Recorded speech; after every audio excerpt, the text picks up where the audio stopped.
अस्सलाम वालेकुम बेटा। मेरे गुर्दे वाश होंदे आ, मैं बड़ी मजबूर हाँ।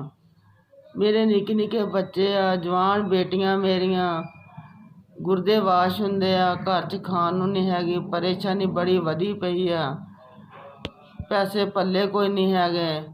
कल 2000 रुपये दे के डायलिसिस करवाया, अगले कहंदे 2500 रुपया होर दो, ते मैं दे नहीं सकदी हैगी। अगले मैनूं गल्लां कर कहंदे आउंदे डायलिसिस ते लैके आउणे आ।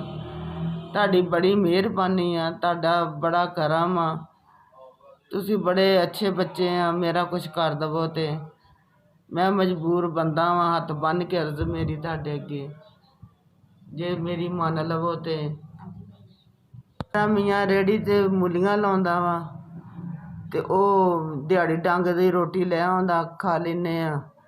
ਤੇ ਕੋਈ ਬੰਦਾ ਅੱਲਾ ਦਾ ਨੇਕ ਬੰਦਾ ਕਰਕੇ ਮੇਰੇ 1 ਮਹੀਨੇ ਦੇ ਵਾਸ਼ ਕਰਾ ਦੇਣ ਗੁਰਦੇ। ਮੈਂ ਤੁਹਾਨੂੰ ਦੁਆਵਾਂ ਦੇਵਾਂਗੀ, ਸਾਰੀ ਉਮਰ ਦੀਆਂ ਜ਼ਿੰਦਗੀ ਦੀ ਦੁਆਵਾਂ ਦੇਵਾਂਗੀ। ਮੇਰੇ ਇਹ ਸੀਨੇ 'ਚ ਲੈਣ ਪਈ ਆ, ਤੇ ਇਹ ਵੀ ਬੰਦ ਹੋਇਆ, ਸਟੂਲਾ ਇਹ ਵੀ ਬੰਦ ਹੋ ਗਿਆ, ਤੇ ਬੰਦ ਕਰਕੇ ਉਹਨਾਂ ਨੇ ਕੋਈ ਲੈਣ ਪਾਤੀ ਆ।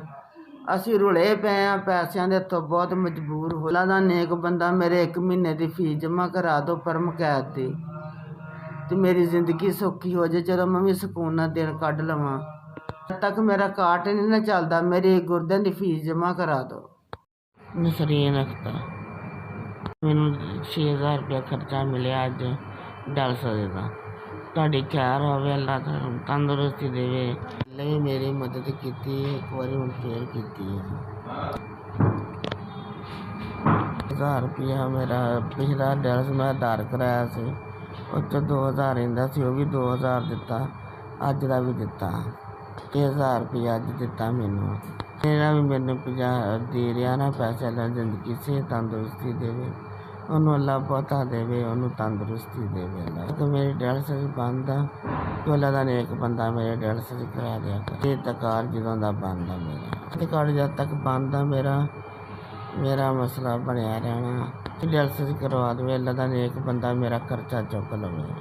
माड़ा बंदा, मजबूर बंदा मेरा मियाँ आलू चने बेचदा, बहुत घरों मजबूर असी सकते, असी चुक नहीं सकते।